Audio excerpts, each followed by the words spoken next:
Call the North St. Paul Arts and Culture Commission to order for February 4th, 2026. Jordyn, would you like to take call for us? Roll Yes, I call.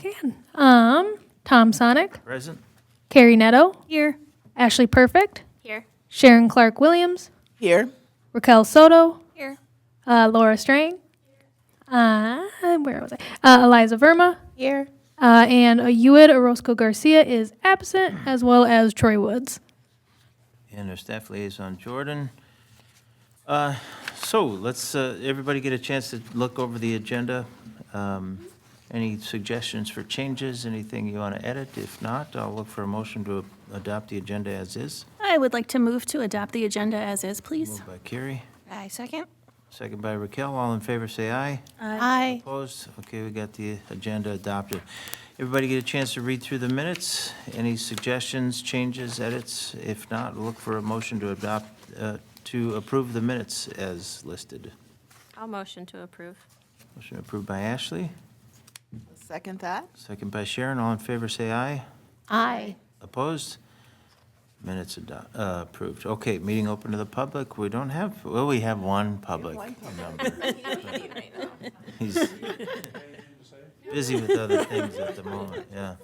We don't have any public hearings. Commissioner business and action items. So we have, first up, commission training with city attorney, Jack Brooksbank. Jack, take it away.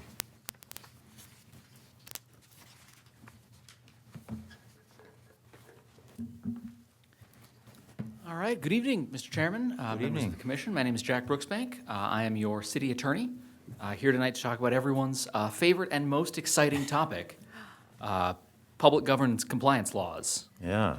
the most fun. We have a few different topics to go through here. I'll kind of just be walking through. I know you have the memo that I provided, which we update, made sure it's all up to date, changes in the law.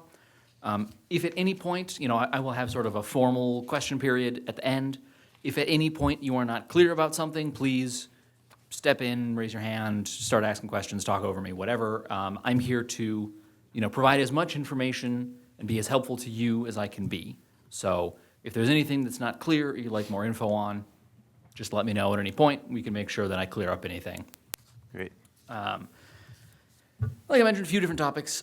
First one, we're talking about, the first two are slightly related. It's the open meeting law and then the Minnesota Government Data Practices Act. These are sort of public access laws.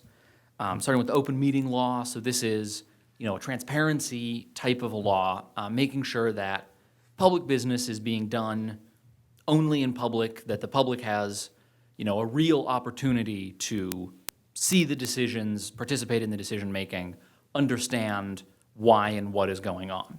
And so the basic rule, which I will then spend several more minutes explaining, but it sounds really simple when I say it, is all meetings of public bodies must be open to the public.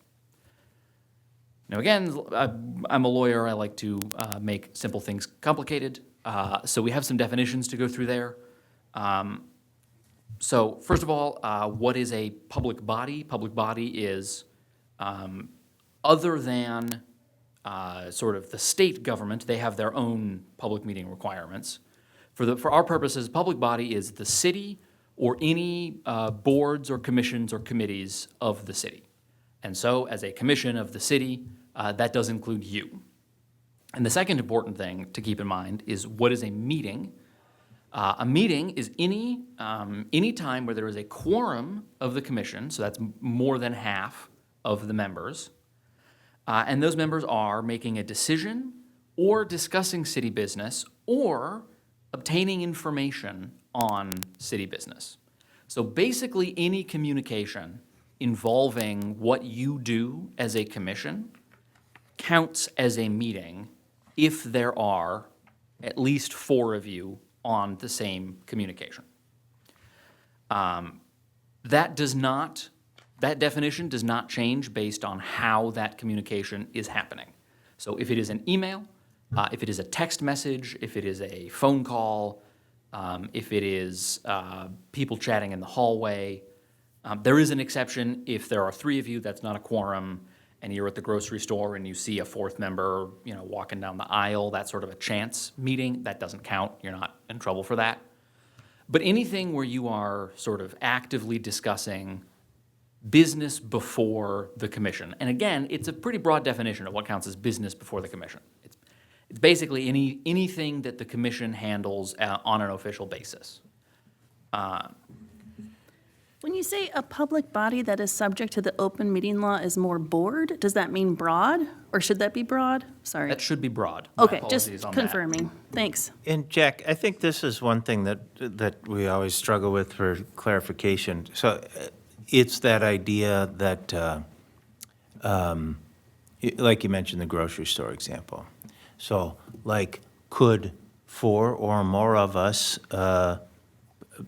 show up at Newman's together if we didn't talk about city business?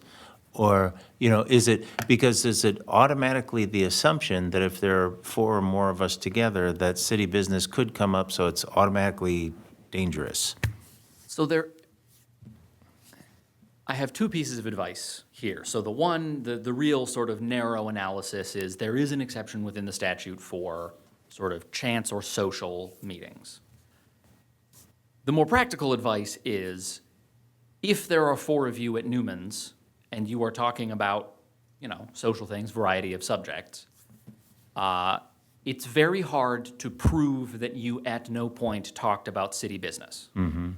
And so, my advice would be to be very, very careful about, any potential quorum. One of the things that goes into, when we're talking about public transparency laws, like the open meeting law, is the analysis always talks about that the purpose of the open meeting law is to prevent both corruption, but also the appearance of corruption. And so we are, even if you are being very scrupulous to not talk about anything related to city business, if we have other residents who are seeing, a quorum of a city commission somewhere that is not a noticed city meeting, having some kind of an in-depth conversation, that's the kind of thing that starts to get pretty sticky. And so our recommendation is that if there is going to be a quorum somewhere, that should be noticed as a meeting. And so, for example, for the city council, if we have 3 members of the city council attending a fundraising night for the fire department or something like that, we notice that as a meeting. You notice that as a meeting. And would it be the same circumstances, like we all show up for the Fall Roundup Parade and we're all walking together? Or we are at the Autumn Arts Festival all working together at that? Is that kind of...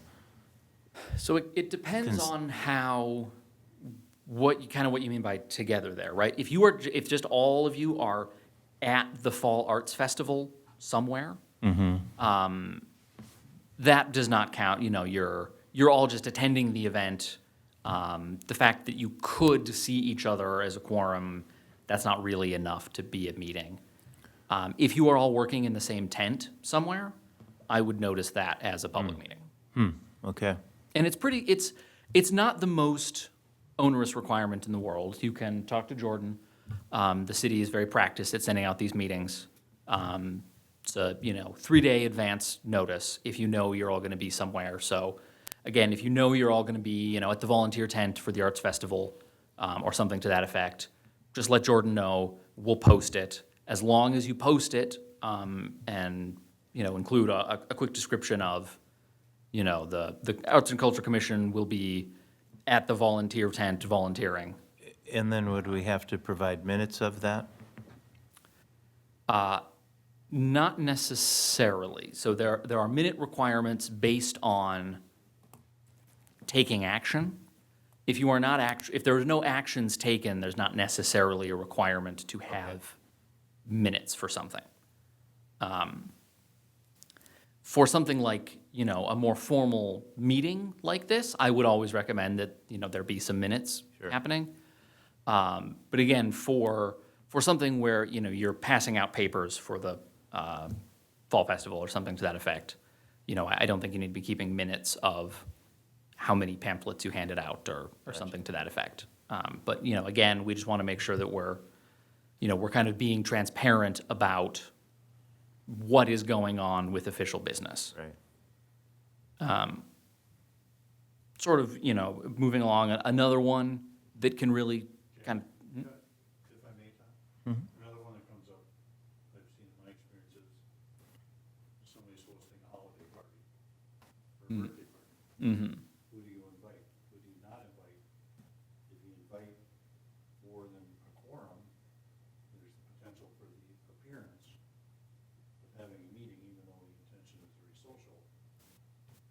Do you open yourself up to questions? Well, they might talk about something there that, so the easy answer is don't have any parties before an event. Or only invite 2 or 3 people, but it starts going down a rabbit hole. Chip would agree. So it's just something to be aware of. and, Where I can see that coming to be an issue for us is we have arts night. I showed up at art night, and then I looked up and in walked Raquel. I didn't know she had signed up to make blankets. We were both there. There was just the 2 of us, so yay, that worked. But it could conceivably have been more, and that can easily happen. Or I'm thinking like at the car show, we don't notice, on Big Truck Night, they know that, I believe we say we're going to be there, correct? Yep. What happens when we show up at other things on car show night? That we may not say anything, or we may just spontaneously decide, this is a good night to walk downtown. But So- doesn't that fall under the random social, just like the grocery? yes, so like the grocery store example, if there are 4 of you who just happen to be at a car show night, that is sort of a chance encounter type of a thing, that would not require a notice. For something like art night, where there is a recurring event that happens, I would recommend, as soon as you know you are going to an art night, I would recommend letting Jordyn know about that. And then if there are 4 people who are going to be there, I would recommend noticing that as a public meeting. I mean, and I understand, and something that I might say again when we talk about the Data Practice Act is this is inconvenient, and I understand and I appreciate that, but that sort of just, that sort of just is the rules that we have been given by the legislature and what we have to do to follow that. So to some extent, it is just going to be inconvenient. Yeah, one aspect of it I never really understood about the open meeting law. North St. Paul is not a gigantic place. So I show up at the play at North High. I see it. I see literally everybody else here. We just avoid each other or just say hi and then keep going. That's one thing I never really understood that. Yeah, again, chance social encounter, if it's not. I mean, it's chance, but we're all there. There's the break, there's where you sit, there's Yeah. a wide variety of things in those type of. I certainly would not, But it's not a city-sponsored event. yeah, it's not necessarily a city-sponsored event. I would not walk up to your fellow commissioners and say, hey, man, how about that meeting last week? If you happen to see people out in public, but if you happen to all be at the same school play and it's intermission and you're standing in line and you say, oh, isn't this play really good? That's social encounter. That's nothing to do with, it has to be a quorum and there has to be some degree of official business. Again, we recommend to stray as far from official business as possible, sort of from a your safety and the city's safety kind of a perspective. Just sort of what I always say when litigation starts to come on the horizon is we might win the argument, but what we really want is we don't even want to have the argument. And so that's kind of where we're coming from, if you're all going to be at an art night, let Jordyn know, we'll post a notice. If you're all going to be at a play, something that's totally unconnected with the city, I don't think that needs to be necessarily noticed as a meeting, just because you all happen to be at the same thing. But again, don't seek out your fellow if you're at the play, don't seek out your fellow commissioners and talk about Arts and Culture Commission stuff while you're there. One of the other things that can really trip people up is what's called a serial communication or a serial meeting. So that is when, one person talks to one other person who talks to one other person who talks to one other person. Now we have 4 people in the chain of communication. And the Minnesota courts have held that counts as a meeting. So even though no single person has talked to a quorum of the commission, because these communications have been sort of passed along, that now does count as a meeting, as something that is subject to the open meeting law, as something that has to be, disclosed in advance, basically. So would that count once we hit 4? Yes. So once you hit 4 people, that counts as a meeting. And so again, what we always recommend is just stay out of it, right? And so keep your official communications through official channels. If you find something that, if Maplewood has a cool new mural on a building or something, instead of texting it to one other member who might text it around, again, send that to Jordyn. That can be distributed from the staff side to all of you separately. And then, because it's not going between commissioners, that then is not a meeting that would ever need to be disclosed. Another one that can happen is Facebook posts. Someone makes a Facebook post about something, one commissioner responds, another commissioner responds. We have 4 commissioners in the comments of a Facebook post. That Facebook post is now a public meeting. Again, this law is very far-reaching as public officials, and it can be kind of annoying and inconvenient, but that's just what the rules are. So, really trying to be pretty diligent about, when and where are you communicating about commission business. The thing to be aware of is if somebody suspects that was going on, chain text, chain emails, and it gets into court, those devices can be, I don't want to say confiscated, but at least investigated. And you lose your phone, you lose your computer for a while because somebody's checking your data. And I'll kind of go into that with the next big topic we have is the Data Practice Act. Again, these things interact, but to kind of get the preview of any communications made on commission business are, sort of government business, that's government data, and that is something that, if requested, would have to be compiled and disclosed to the public. And so again, just being really careful about when and where you as members of a public body are communicating about things that might go in front of this commission. So is it just so for the Facebook example, there's a North St. Paul Facebook group. If we're commenting, say it's something about the city, but not necessarily our commission stuff. So comment as a private citizen about something going on in the city, and there's 4 of us. Does that count, or is it just our commission's business? I believe it would just be things that might come before this commission. So your role as the Arts and Culture Commission, if someone has a post about what day city elections are happening or something to that Water effect. chlorination came to mind. Yeah, snow removal, those sorts of things. Because you do not have any government authority to hear that. That then would not be as much of a problem. So it's, Okay, great. it's focused on your role on the Arts and Culture Commission, with, again, keeping in mind that, you can do it right, but if somebody gets angry about it, it can still be a really big pain. And so we want to be so in the clear that there isn't even an argument to make about it. Sure, absolutely. Thank you.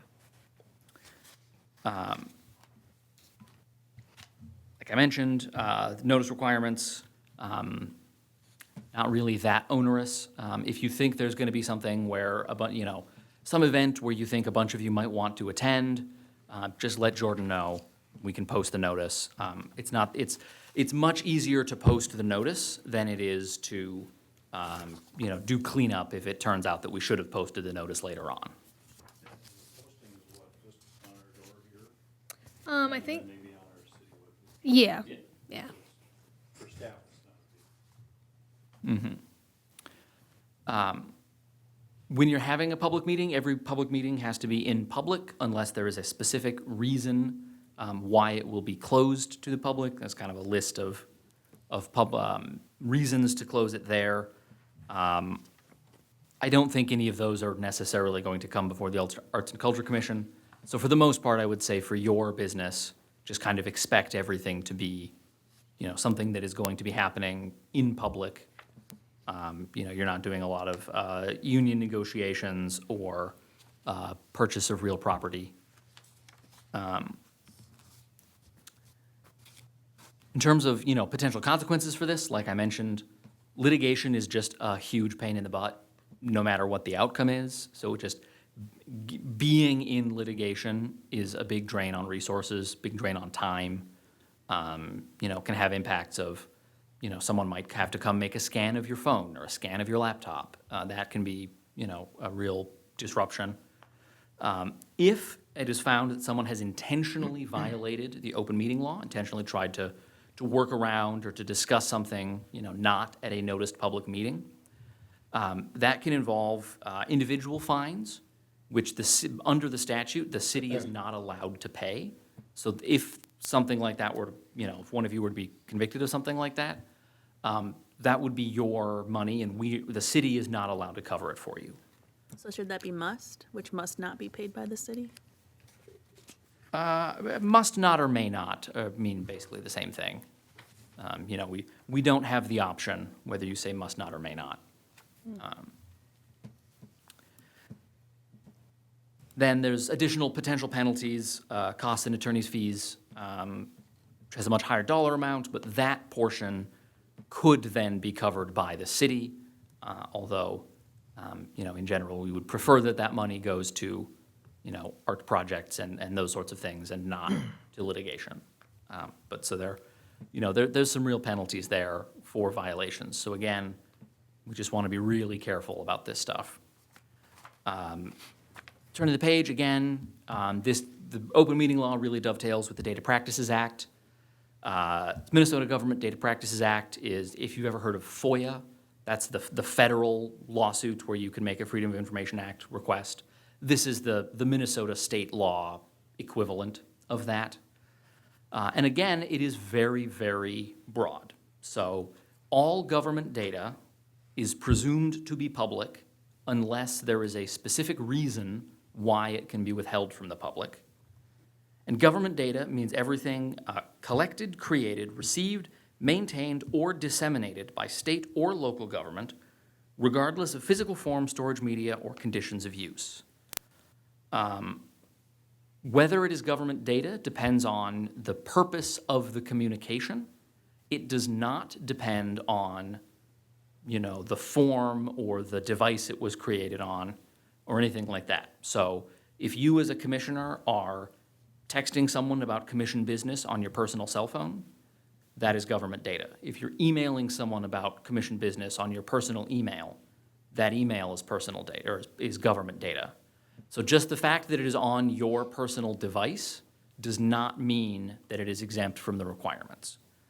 In general, the main requirements, as is relevant for you, is that any public data can be requested by any member of the public, and the city has to go through everything to, there are certain classifications of data that are not available to the public, so we have to go through and make sure there's not any non-public information there. But then it has to be disclosed. And so again, that's our meeting minutes, that's our agendas, that's anything that's in your packet, that's any communications that you're having with each other about what's going on the commission. And so just again, what I really recommend, and it's inconvenient and it's kind of a bother, especially today's day and age where we all have smartphones and we're all very plugged in, is just to stick with, you have your City of North St. Paul email address and just keep everything on that. And don't mix, if someone sends you an email to your personal email, forward it on to your city email and then reply from your city email. And just keep your personal emails, keep your personal devices just as cut out of, what's going on as possible. Well, that's not really possible for us because we do not have computers. So at the very least, our personal computer is going to be subject to discovery if there's an investigation, because that's where our email resides. Potentially, although with a city email address, that the entirety of that account will also be on the city servers. And so if someone is asking for your official emails, we don't necessarily need to go to your computer to get that. We can get that. We can talk to our IT department and get that, sort of from, without having to go to you directly.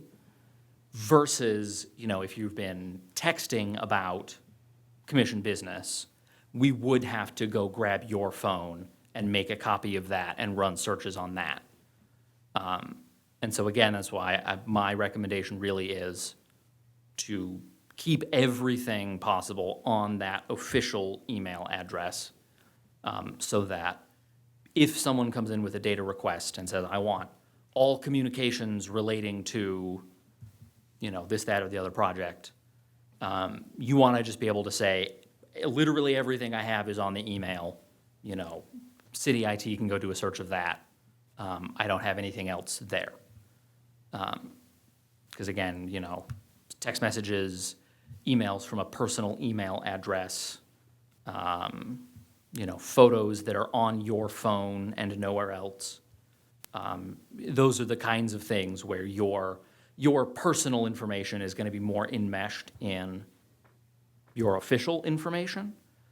And separating those two is, again, if there is a request for it, that is where the real headache can be. And we want to, we're here to try and, allow you to do your jobs and not, we don't want to run you through the ringer of, taking your phone to make copies and dig through all of that.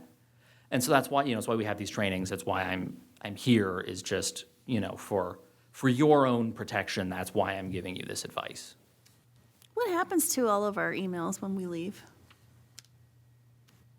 I think the emails get closed technically, but then I get access to them. So, or whoever is assigned to it, or They're not destroyed, Yeah. they will be archived. yeah. It will be archived. The city has an overall sort of data retention policy. Eventually, if there's not a request for them, if there's not, litigation involving what's there, eventually they are disposed of per the data retention schedule, but it's, I forget the exact timeline of, Probably 5 or 6. yeah, 5 or 7 years Just curious. after the fact, yeah.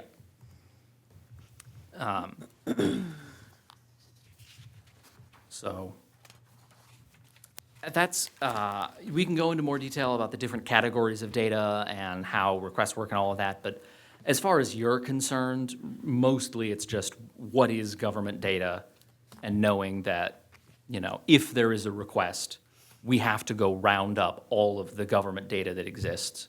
And that could potentially, depending on what kind of communications you are engaged in, that could potentially involve your personal devices. And so, again, it's inconvenient, but I really would recommend not, texting other commission members or, communicating outside of your city emails.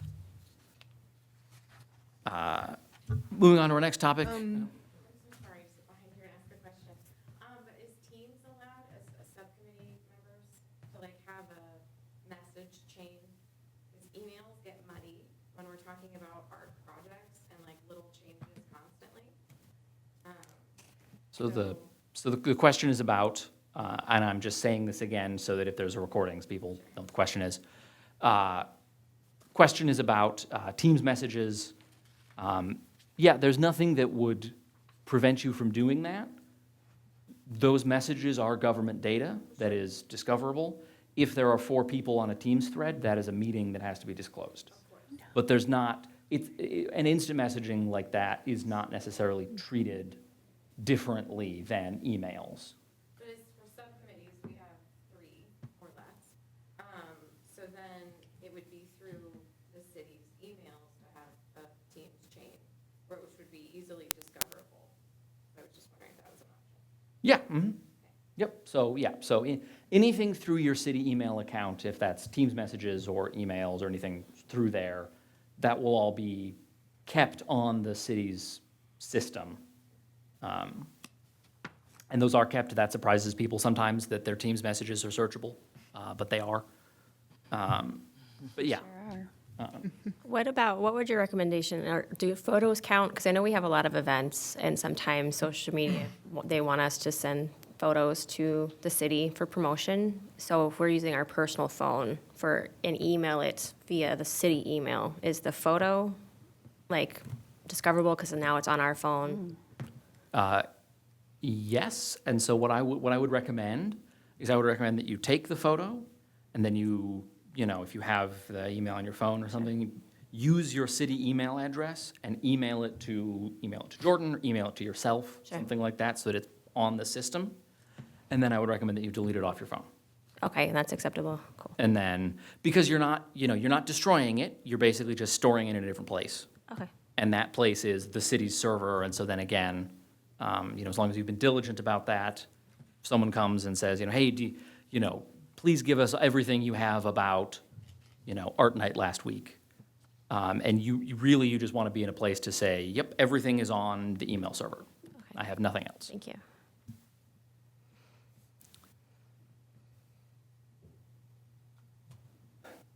No more questions on the first couple. Kind of move on to some of those. So we have conflicts of interest.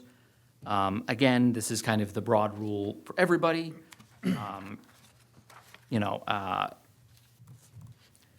Generally speaking, there's sort of two categories of conflict of interest and how those have to be handled.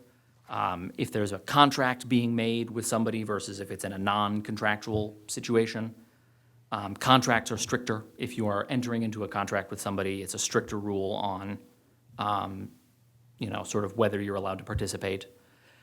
In general, again, if you think that you might have a conflict of interest, if you have some kind of a tie to somebody who is going to be coming before the commission with any kind of request, recommendation, any kind of business, in general, the best thing to do is to just disclose that you have a potential conflict of interest and then sit out whatever business item you might have a conflict of interest for. Generally speaking, what that looks like is, you get to a meeting and you just sort of lean forward and you say, hello, Mr. Chairman, I believe I have a conflict of interest for this and I'm going to recuse myself. And then you stand up and you go sit in the audience until the agenda item is complete. And then you come on back up.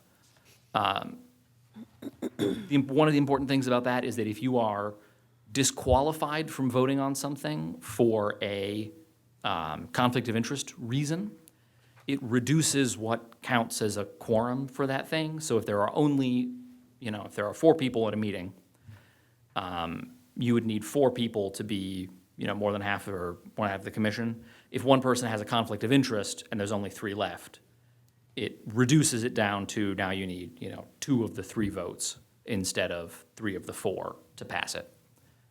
And so it's sort of a way to avoid some gridlock on some of those items. For non-contractual situations, which,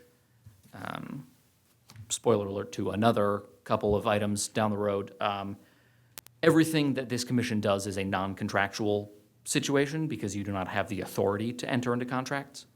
For a non-contractual situation, there's sort of, it's a bit mushier. There's some different factors that you can consider. You can have sort of a conflict as long as it's, our potential conflict doesn't count as a full disqualifying conflict depending on some of these factors here.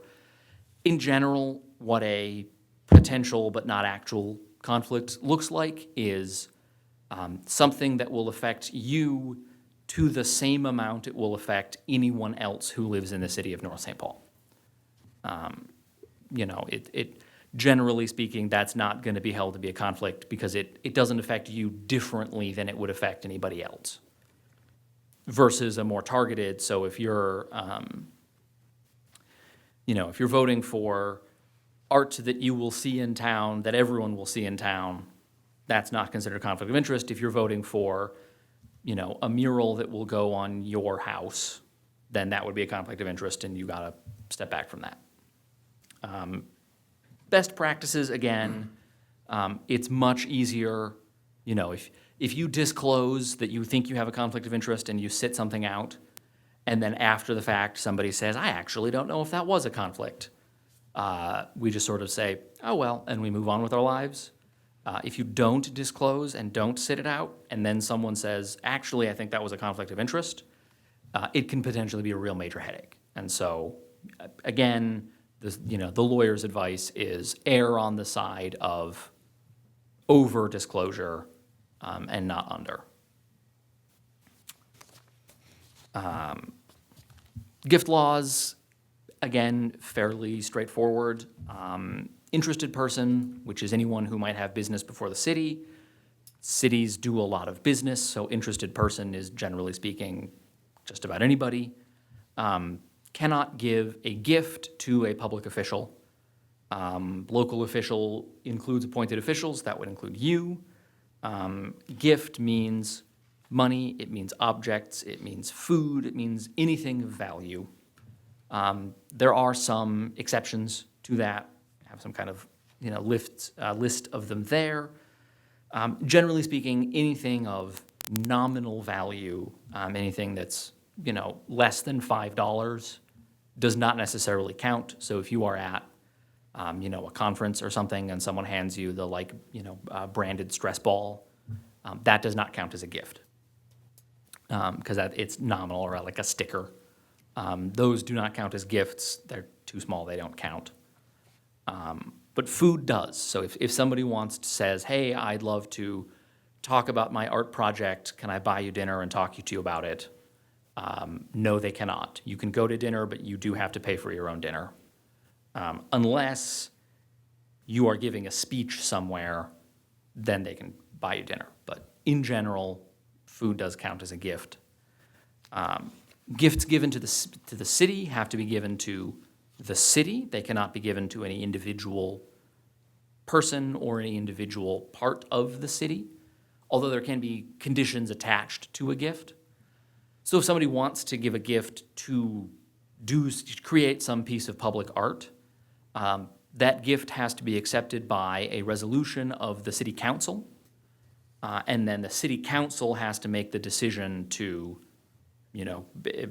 put that gift towards, whatever the thing that the donor wanted it to be put towards.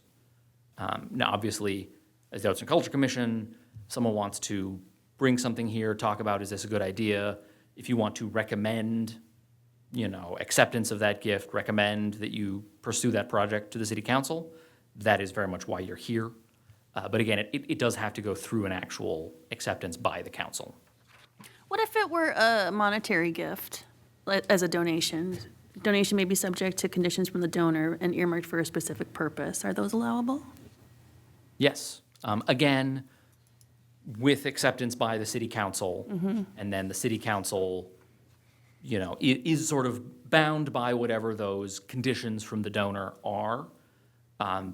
But on a formal level, it does have to be accepted by the city council, and then the city council decides what to do with it. Jack, on that, a common one is people want to donate $100 or $500 to the fire relief fund or the police department. Same thing, you go to the council adopts it, makes a resolution, and they direct where those funds are going to go. Same concept. So are we allowed to fundraise for the Arts Commission? No. Okay, so we can accept donations, but we can't ask for Yes, them. so Got it. part of gift law, part of kind of the general kind of common law of local officials and then city law is the government is not allowed to fundraise. There are certain very specific exceptions to that, oftentimes fire relief associations. But in general, it's seen as potentially sort of a way for the government to, shake people down for money for something. And so to avoid, again, corruption or appearance of corruption, that is something that is not allowed. Carey, the government doesn't ask for money, it just takes it. I think what you're thinking of, Carey, is like the Police Nonprofit. Foundation or something like that. Those are nonprofit entities that are created separate from the city itself. Yeah, so if we had our own nonprofit that could fundraise on our behalf. Yes, Yes. so there might be something like a, independent nonprofit that is, the local arts council or something like that, or the Chamber of Commerce might want to do a mural somewhere. They can fundraise and then come to the city and say, we have a bunch of money to do a mural, can we donate this and have you do it?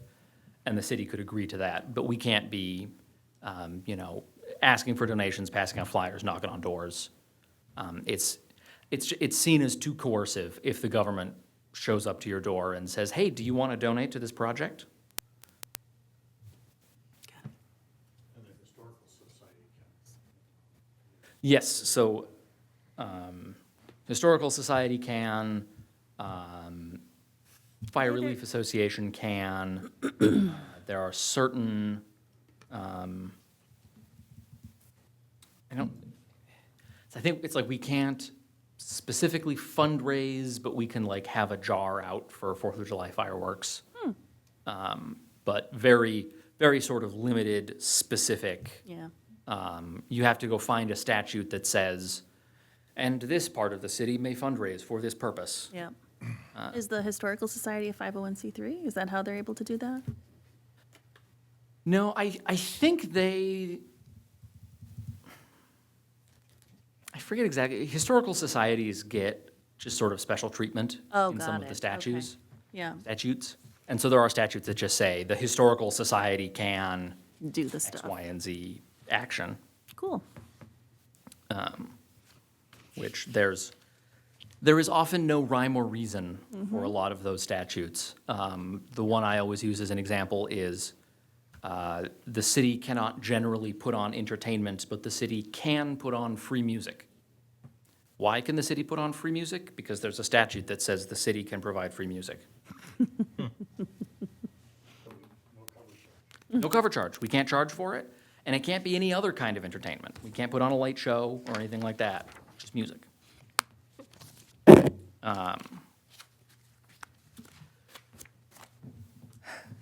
Number 5, this is something usually we talk more in depth about with the city council, but I thought it was something that would be worth touching on here, kind of role of the city manager. So North St. Paul is a city manager system, which is slightly different, a little bit more unusual.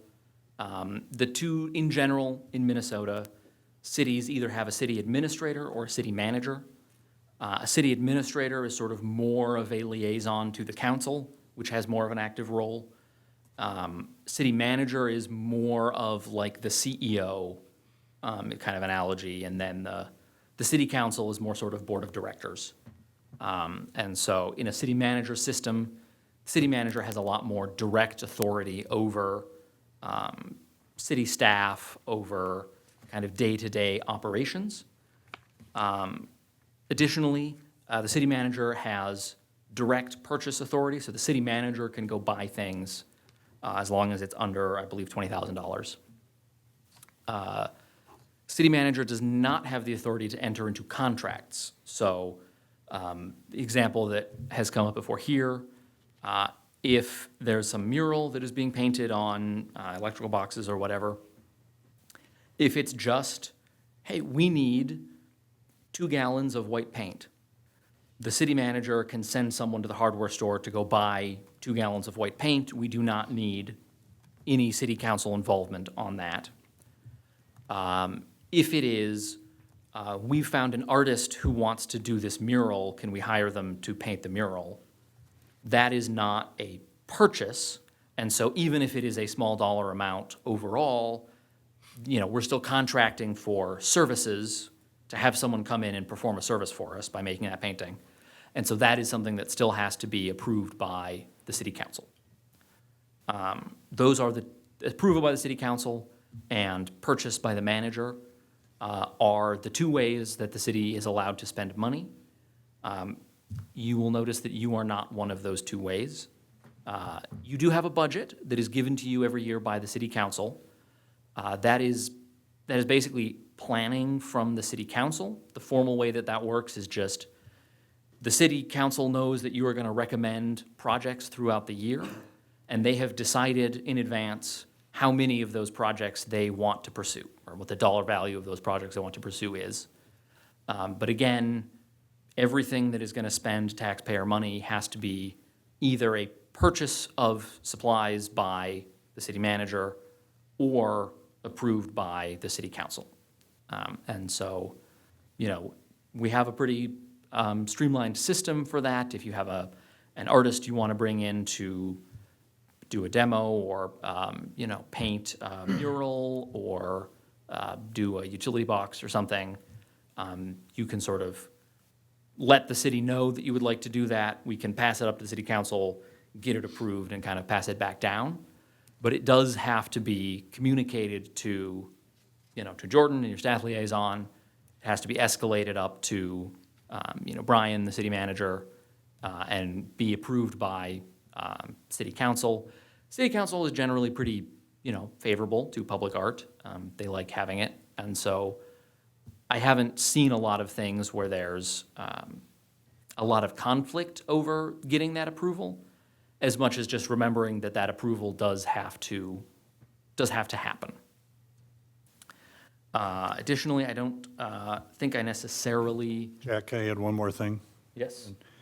One other important difference, at least in my world, between city administrators and city managers. For hiring and firing in a city with a city administrator, that has to be approved by the city council. And you can get an offer from the city administrator, but the city council ultimately has to approve it. Where a city manager can directly hire and fire someone without city council approval. They can say, he can say, we like you, let's work out a deal, and you can start in 2 weeks, and city council doesn't have to be involved. They may want to be, but they're not required to be. One other thing I'll just kind of mention while we're talking about some of these spending things is, and I might send some follow-up language here. So in order, again, for the city to spend money on something, there has to be it has to be a public purpose expenditure. There are 2 requirements for that, which means number 1, it has to be for a public purpose. And number 2, the city has to have authority to spend the money in that way. So a public purpose is something that the primary benefit is for the community at large and not for an individual person or an individual property. And then you need that and the authority to spend the money. And so for that, again, like I mentioned, there's just big, long lists of statutes that give cities different spending authorities. And so you just have to go to that, look at that list and see what is there. I know, you know, people have had some really great ideas for sort of ways to promote local businesses, promote local artists, those sorts of things. But as a city, we can't really do like advertising for local businesses. And that includes, you know, some of these kind of, you know, more creative ways to try and improve that. And I'm not saying that those things are bad or that they don't strengthen the community, just that we are limited in what we can spend taxpayer money on. You know, again, the legislature only lets us do so many things. And so we have to go find the specific authority that we have for that. And so we do have direct statutory authority to erect public art. But if we're getting sort of beyond, you know, that sort of very direct, we are putting up a piece of public art for the public to enjoy, you know, we have to kind of take that step back and see, is there actually a statute that we can point to that says we are allowed to do this? Because we need both of them. And so it's not just enough to say, well, we think this benefits the public. We have to say, well, we also have to go look at, do we have a statute that lets us do that?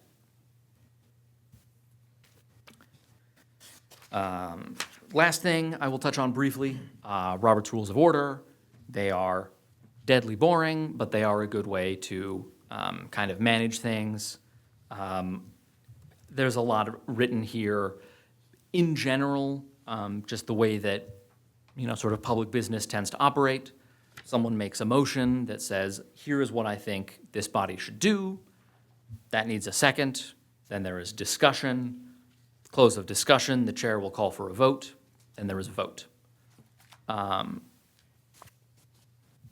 There aren't necessarily a ton of legal requirements on how you have to manage a meeting. There are some requirements, so any action taken, so any money spent, there is a statute that says there must be a record of the vote authorizing that spending. Now, again, that all happens at the city council level, so that one doesn't necessarily apply to you. But as a general best practice, just sort of any official action taken by the commission, there should be some kind of a record of that. Usually what that looks like in the minutes is it says, sort of action proposed by, commissioner, seconded by commissioner, passes unanimously, right? If there's no real dissension in the ranks, that is enough to count as recording the vote. You don't have to go down and take, it's called a roll call vote, is when you go and you call everyone's name and then they vote individually. If the chair calls for a vote and just says all those in favor and everyone says aye, you can just say, well, that's unanimous, and we don't have to, go have everyone sign it individually or anything like that. But it's good just from a record-keeping perspective of. Pretty good at that, right? Okay, I want to ask you a couple of questions regarding the money and approval. Okay. Yes. We, of course, don't approve the money for the projects. That goes to city council. There are times where we want to move money from one bucket to another. Let's say we want to move it from art night to mural.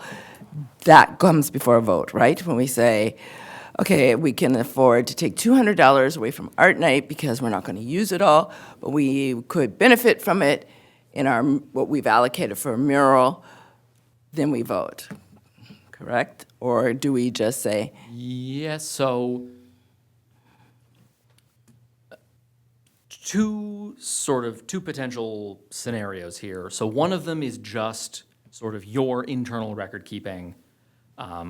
We have this amount budgeted for art night, we have this amount budgeted for a mural. We think actually it would be better to not spend as much on art night, spend more on the murals when we get there. That's just you deciding what you're gonna recommend to the council. That would be a vote of this commission, but not necessarily require city council approval. Once you actually get to, here is the contract for the mural, which is $200 more than was budgeted for, city council, the reason for that is we decided to not spend those $200 on art night and spend it over here instead. Now it is in front of the city council for them to approve. And that would go to the city council. So it has to get approval before the money actually gets spent on either art night or on the mural. But if you just decide that you don't want to spend as much money on art night throughout the year, that would not necessarily have to be approved.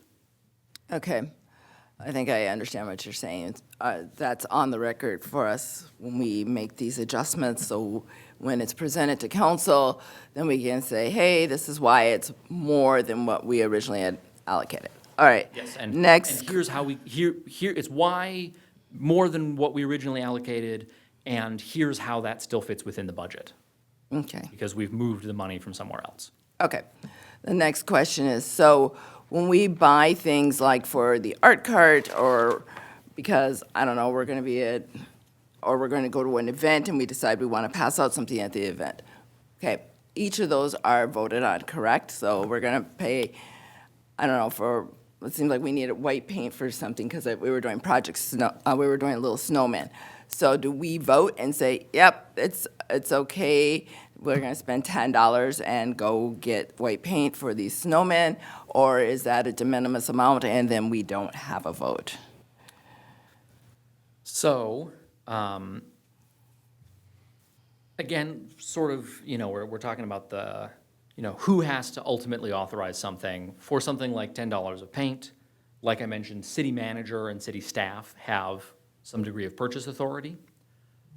So, if you just want to sort of direct, Jordyn, we have a purchase policy of how staff can purchase things. There's a budget for that. It doesn't necessarily legally require that there be a sort of a vote on the specific, we were not going to vote to authorize 1 gallon of white paint. Is not necessarily required. It is something that I think would be worth discussing as a body, making sure everyone is on the same page of, okay, we have this idea for what we want to do at art night. We think it is going to cost about this much money. So long as everyone is on the same, everyone on the commission is on the same page of that is where that money is going. Okay. I just wanted to clarify in regards to money, when we needed to say, what are the magic words, what we needed to say out loud? Because it seems frequently when there's problems with a city, particularly a smaller one, it's always about how the money was spent. And so I wanted to just have you say out loud and clarify for us systematically, when you guys do this, would you guys please take a vote and not just direct Jordyn? Would you, on this, you can just ask Jordyn, hey, can you go get this? But do it publicly on the first Tuesday, or first Wednesday of the month at 6:30, so the entire city knows this is what you're doing. And that's all I was trying to clarify right now. And again, you can never be too transparent. And so, you have been given sort of a budget has been allocated for public arts events. Some of those expenditures will need direct council approval. Some of them, staff can, for supplies, again, right, where if we're just going to a store and we're buying something off the shelf, we don't necessarily need council approval. But I do think it is valuable as a commission to sort of set the tenor of, if we're hosting an art night, what kinds of supplies do we want to be there? And then you don't necessarily have to, every time there is an art night, say, okay, and we're gonna go buy, the white paint is running low and the blue paint is running low, so go refill those.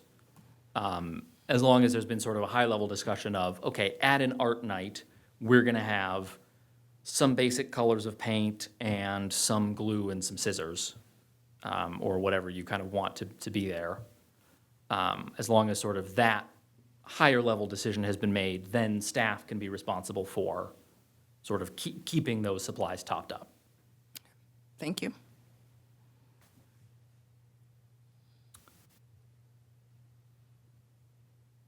All right, well, that was a lot, I know. Does anyone have any questions about anything we've talked about today? Anything else that you're curious about with, kind of your roles as commissioners or how city government works? Do you have to do these with all the commissions? Generally speaking, yeah. I'm making the rounds at the moment. We usually do them every couple of years or so. I'll be at Parks and Rec in a couple of weeks, and then Planning Commission in March. Nice.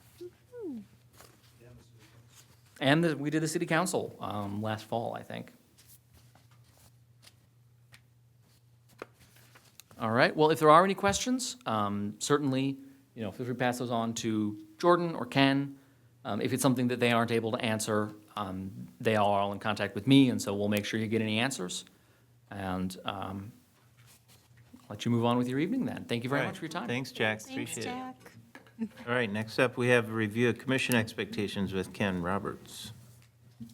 That would be me. I didn't put together a pretty set of documents, but I made a pretty PowerPoint that hopefully everybody can see. So, yes, what I want to touch on is the Arts and Culture Commission expectations, and it rolls into several things. My screen here. So as an introduction, I want to review the expectations of the Arts and Culture Commission and city staff, review the duties, roles, responsibility of the the commission and the staff persons.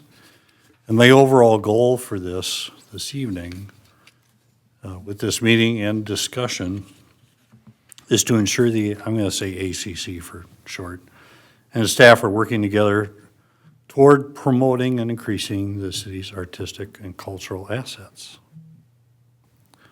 So first of all, these are a couple of sections directly out of the city code that says we're part of the code language that was put together to when the commission was formed. And the first one is the starting point that the city council declares as a matter of public policy is critical for the city to promote and increase the city's artistic and cultural assets by encouraging and participating in the selection and interpretation of public artwork, public arts events, except as otherwise provided in the chapter. The Arts and Culture Commission shall advise the city council. And some of this is going to overlap with what Jack talked. So this is kind of our starting point, and then the next point rolls into that. What's the purpose? Why are we here?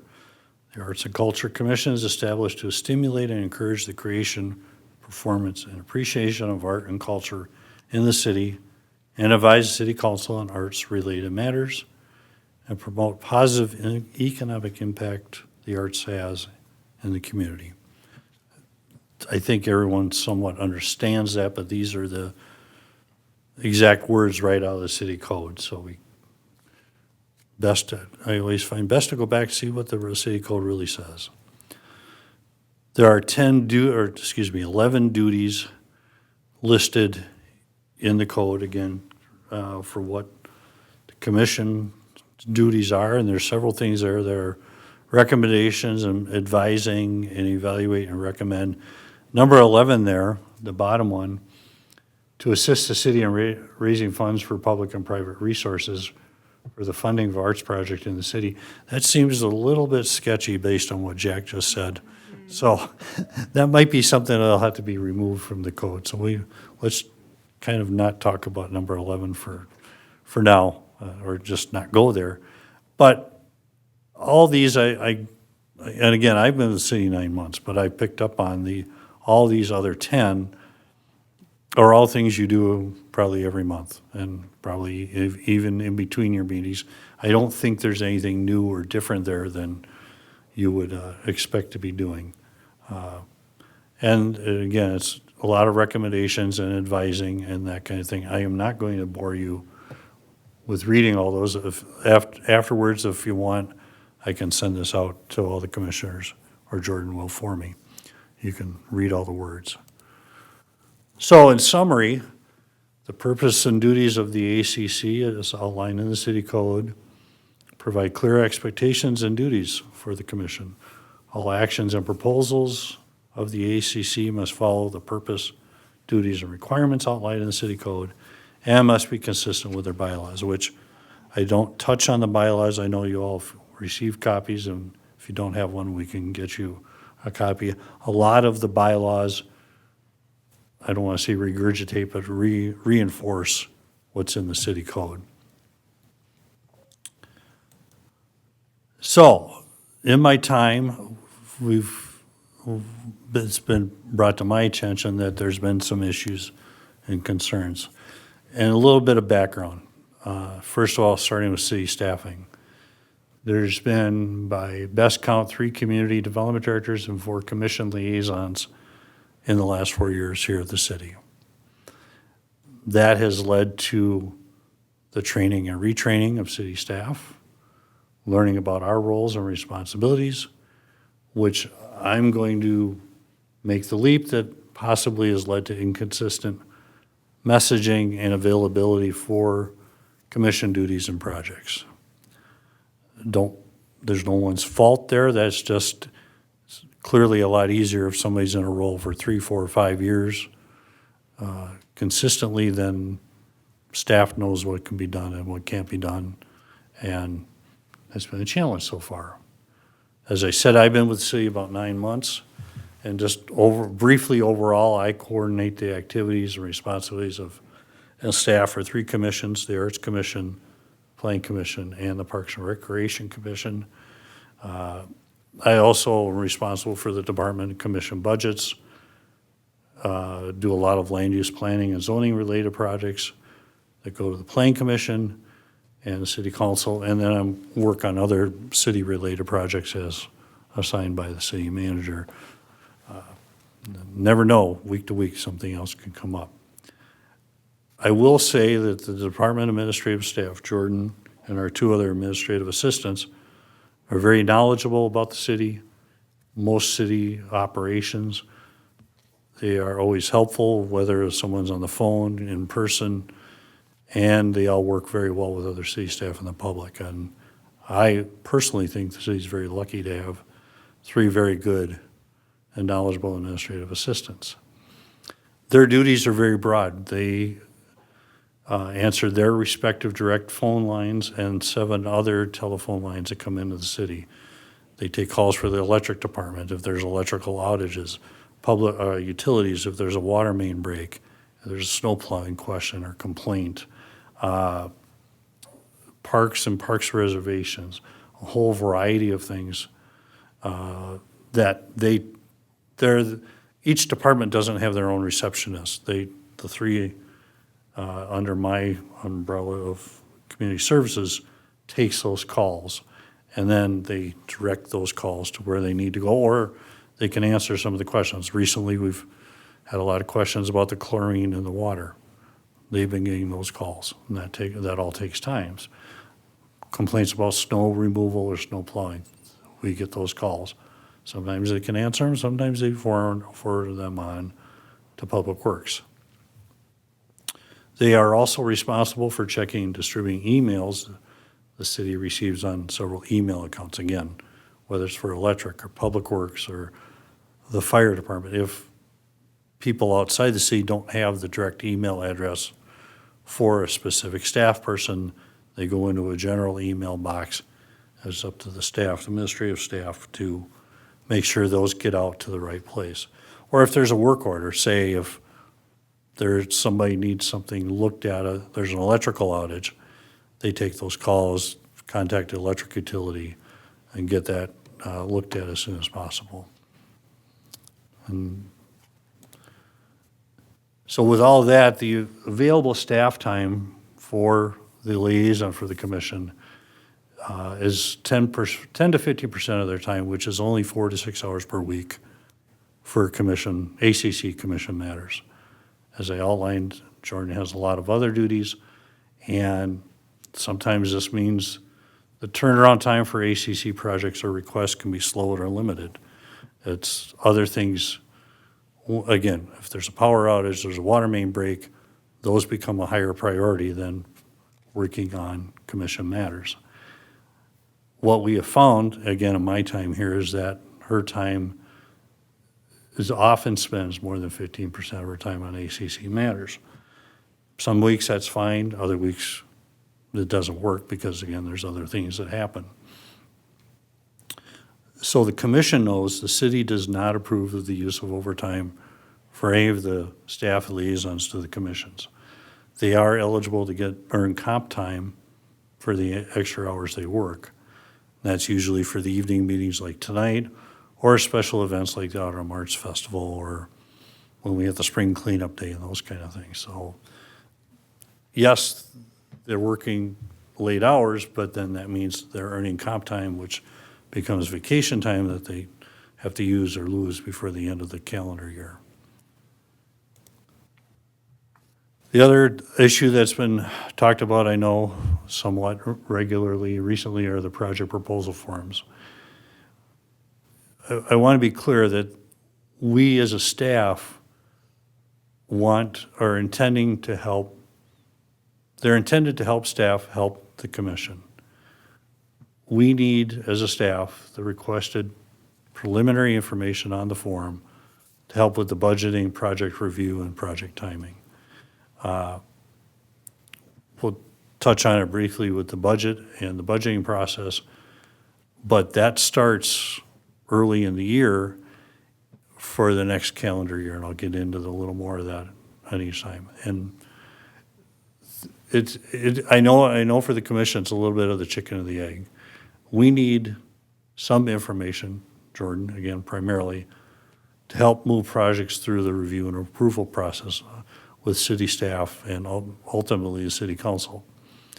We're not in any way intending the forums to be an impediment to getting projects approved. It's our firm belief that having completed project review forums will actually speed up the review and approval process. Is there some time invested? Is there some risk? Absolutely.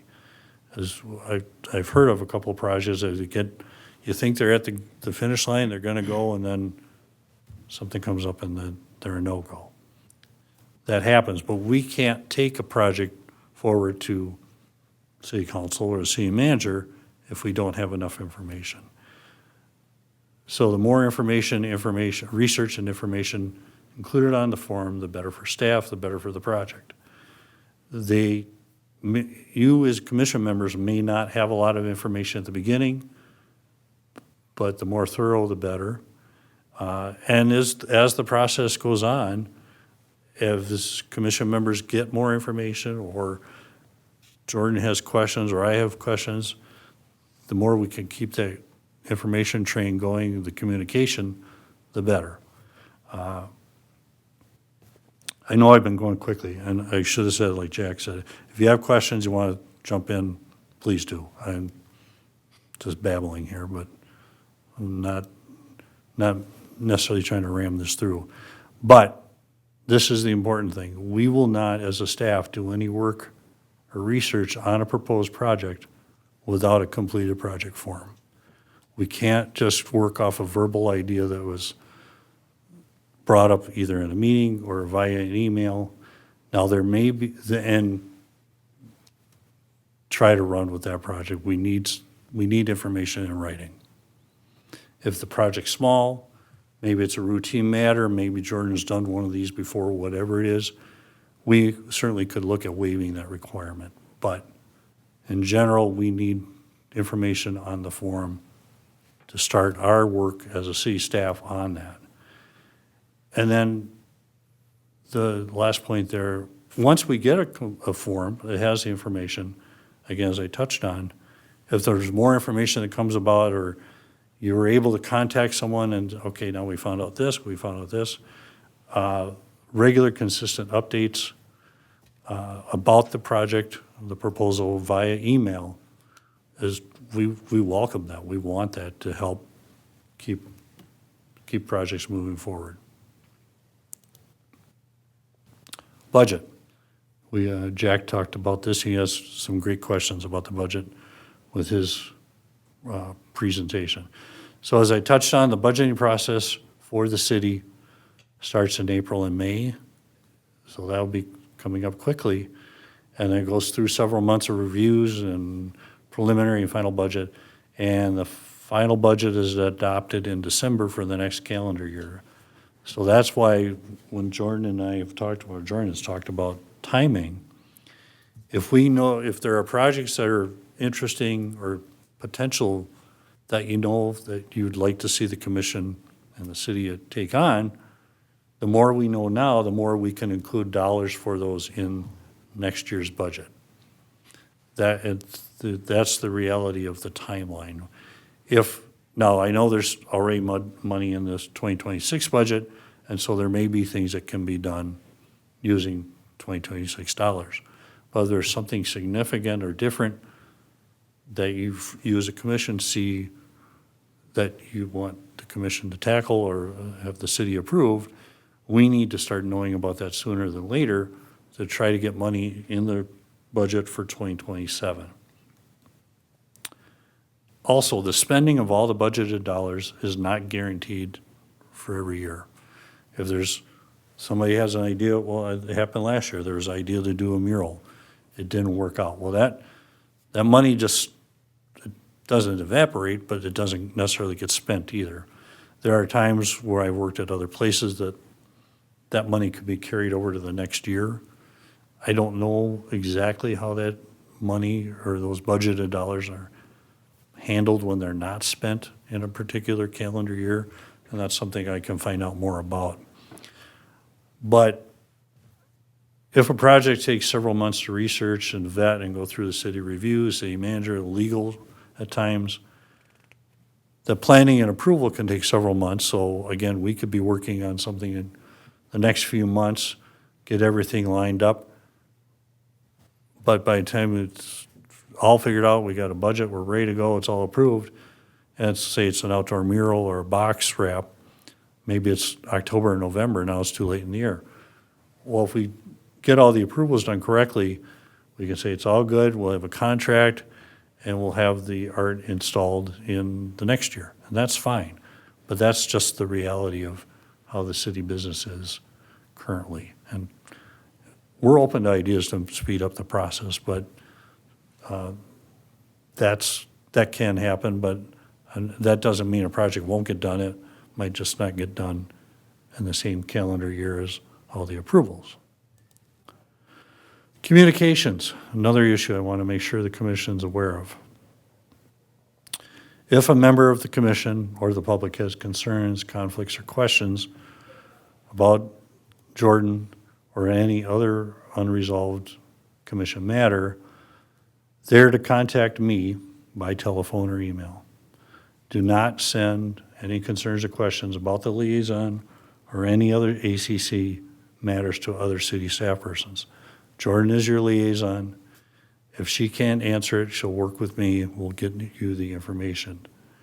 The proper starting point for most of these things is Jordyn, but if it's something you're concerned about what Jordyn's doing or not doing, contact me. That's part of my role as her supervisor, working with her and the department. And I've instructed other staff persons in the department to ignore any such communication if they get any.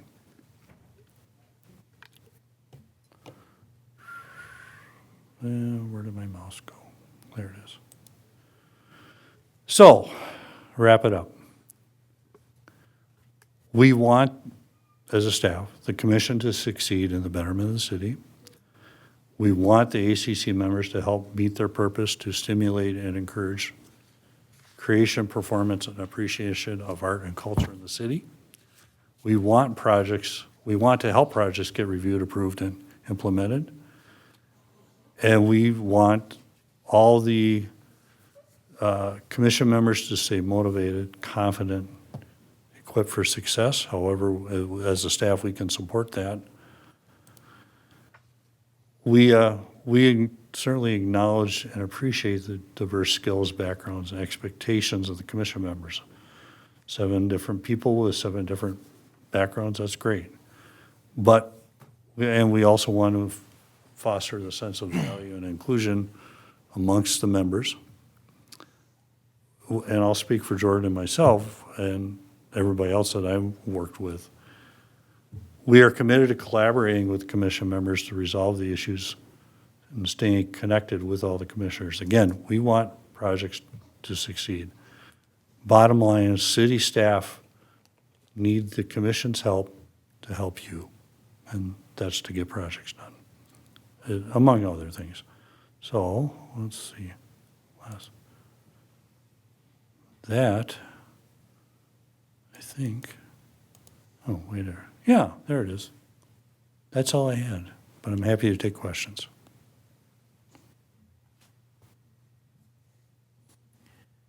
Anybody have questions? Okay, if not, we'll move on to item C, unless you had anything else, Ken? No, thank you. Okay, so we have subcommittee updates. Our first initiative area is the public art project. Is there anything updated there, Penny Press Machine? We set a date for going to city council, I believe March 17th, and we'll get materials to Jordyn if we want anything to show. Okay. I guess I'll figure that out. Anything else? Nope. Public art? Okay, and murals? Nothing. Nothing this month. Utility boxes, any updates? Not really. I just want to ask a quick question of Jordyn. If I could proceed with a different one, since I've gotten no response on the other one. Was it the one that you sent me today, or? No. What was it? It's for, Oh, I got you. Yes, go for it. okay. All right, so I'm going to, I have submitted the first form for Minnesota photography, and I expect to get that back from you. I don't think it's complete, so you can give me hints of like how to improve it. And then we can like move ahead with one either that is just general Minnesota, any medium, or one for children. And we'll see how that goes, okay? Perfect. Yeah, works for me. That's all I got. Okay, art card? Oh, Raquel and Ashley and I met, and we are proposing that we blend the art cart and art night into one Oh, yeah. amazing subcommittee. Merger. Yep. I see, okay. So, because, when we lost Amanda, we lost a really great artist. And I'm not saying that, of course, all of us are artists in our own right. But she was somebody who could come up with these ideas of activities for us to do on the fly and lead them and find other artists to help her and be in charge of ordering all the materials. Remember when she would bring those printouts and it'd be like, here's 3 ideas, what should we do? And we're just not to that point where we can replace her. So we reached out to a couple of individual teaching artists and also Kid Create Studio in Woodbury. And it sounds like it will be possible for us to, in addition to how we do the art night, having an artist come in and lead an event, what would happen is Kid Create would send a staff person to come out with all the materials, and they have a whole menu on their website of what you would want to do. So they have like snowman slime or, make a snowman out of clay or paper or something, and other things besides snowmen. So what they would do is we would pay them just a vendor fee to come out and lead an event for kids that come up during music in the park. And you know how it's kind of not all at once and not like a sit-down thing. It's just kind of as the kids come and go. And they're like, oh my God, we do this all the time. They actually do it for the Woodbury music or movies in the park night. So they're already doing it for another city. Seems like a reasonable fee. Ashley's on the fence about that, but. I didn't realize it included their materials, so I Yeah. amend my previous Oh, comment. yes, okay, good. So because we're treating the art cart night events similarly to the art night, we were thinking we would just create our own little super subcommittee. I think just the change of process of the way we do art cart, it's nearly identical to what we're doing for art night, just on a bigger scale, or different scales, not necessarily bigger, but. Yeah. And of course, we'll still have a person, attending from the commission to be there. We'll figure that out, but, yeah. Anyway, so that's the update. So we've got feelers out for a couple of people that can come and do that. We're going to meet again and decide what we want to do for Big Truck Night, because we think we can lead something like that, whether we do the Okay. rocks or something. I don't know. We've got materials in the art cart. And then we're going to decide what we want to do about these vendors that got back to us about the music in the park nights. So do you need anything from city staff on this to move forward right now? No, but I think once we meet again, we will have the information we need to fill out the form, so we can get that over to Jordyn. But again, it shouldn't be any different than how we handle art night. So I don't know if maybe that's something waived for the form, since it's a similar process. Maybe not like a form or just something maybe over email, just kind of like where your guys' thoughts are and the information you've gathered and. For sure. Anything that's like written or something I can reference works a lot better for me. Of than course. I have a harder time. Yeah. Processing information through my ears. So. Well, and there's a lot, we covered a lot of material tonight, so I totally get it, so. And just for the new kid on the block, so after what the lawyer said today about the paying people for that, does that mean that we send the proposal to you, but it still needs to be voted on by city council if we're hiring? Is it, how does that So work the for way art with night? the art night contracts, yes. So I have a contract. I have the artist sign it. Brian signs it, and then the check has to go through city council to be issued. Okay, So yes. thank you. So city council doesn't really approve it so much as it's on the consent agenda, just as long, as well as dozens, if not hundreds of other checks every time that they approve. So from my own experience, I can tell you that they probably don't even notice that there's a check in there for that. That's fair, thank you. Yeah. So it's not like it sort of is a formal approval, but it's not really an approval. Doesn't really go to the, You don't have to. as an individual item for a vote for approval. Dissertation. Yeah. You had me at consent agenda. Yeah, so any update on art night then? Our first art night is tomorrow night. We're doing mandala on coffee mugs, so that'll be exciting. We have a full house. All 15 slots are taken, Great. which is great. I did send out, not as a serial communication, but as solely as informational, and to please get back to me, and nobody did. Thanks a lot, everybody. But if you could take a night to sign up for these events, that would be really helpful. So I've got the first 3 art nights covered. Ashley's going to do May. Tom's going to do October. If anybody can do the music in the parks or the November art night, that would be awesome. What's the date for November? November 19th. I should be able to cover that. Yes, okay. And then we'll just need somebody to cover music in the park night. Right? And there will be the Autumn Arts Festival. Right. I mean, I kind of just assumed we'd all be there for that and the Fall Roundup Parade.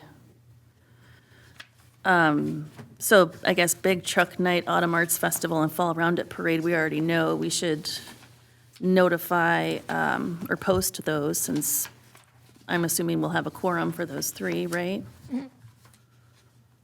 I have a question regarding like the budgeting.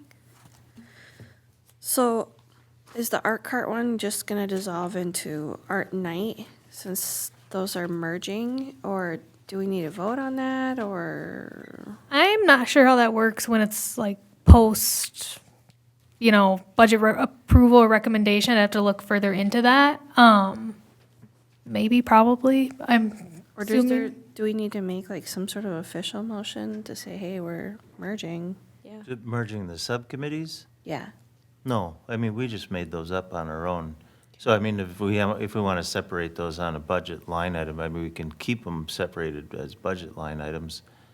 But again, I don't know, I think even these budget line items here for the ACC are really just for us, because I don't know that that the general ledger has each of our subcommittees broken out, or if it's just Arts Commission as a whole. It's not that big of a Okay. budget overall, so. But I would recommend just maybe keep the budget separate for our sake as we're looking at it here. But the subcommittees, that's just a function of our getting our work done. And then Ava had emailed, I connected her to someone I know who does swing dancing lessons, and so she's considering a swing dance something for the time capsule opening. So I think that's still up in the air, but I think that could count as our art contribution to that night. So we've got that covered. Is that an all-hands night? Doesn't have to be. Yeah. Okay, anything else on No, art night? That's it. Okay, that's everything then. Wow, okay. Yeah, because we don't have Autumn Arts Festival updates, and then we had there was the other group, I took the name off of that one. I think it used to be called something else, where we had the passport and the stamps for restaurants, but that whole thing just kind of got, We'll need some new thoughts. yeah, maybe something, I think it maybe would fit under maybe public art now, whatever we were doing there. Okay, yeah. Yeah, because I think actually, you think back, I think what originally it was for something for like, remember when we were kind of talking about like this, like a cultural event night? Cultural, yeah. Huh? Yeah, the cultural Yeah. Asian night. Asian night, yeah, it started out as that. Okay, So, old business, we don't have any old business. Reports from staff? Yes, I have the budget report. The public art, currently we're in the negative because of the penny press was more than what was budgeted. So I was just looking for some recommendation or direction on where that money should come from and what other line items. I also have the concrete stamp. I'm not sure how much that is. I know it's only like a couple hundred, but I just wanted to put that there, so that was also on our minds. But yeah, just looking for some direction on where the money is gonna come from what the other line items. I'd probably recommend it comes from murals at this point, just because that's their biggest bucket.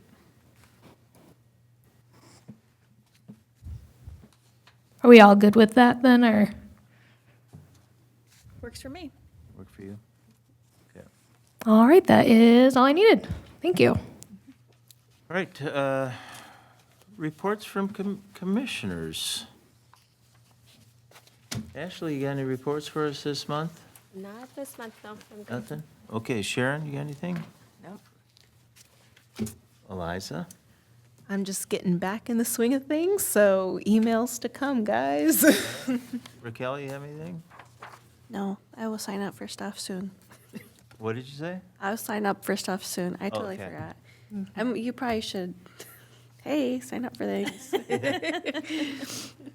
Volunteer stuff, yeah. Laura? True. Yeah, great to see you. Thanks for Great to see ya. coming. Okay, and I don't have anything either, and we don't have our council liaison here. And I was just looking in these Roberts Rules of Order that I make a motion to adjourn the meeting.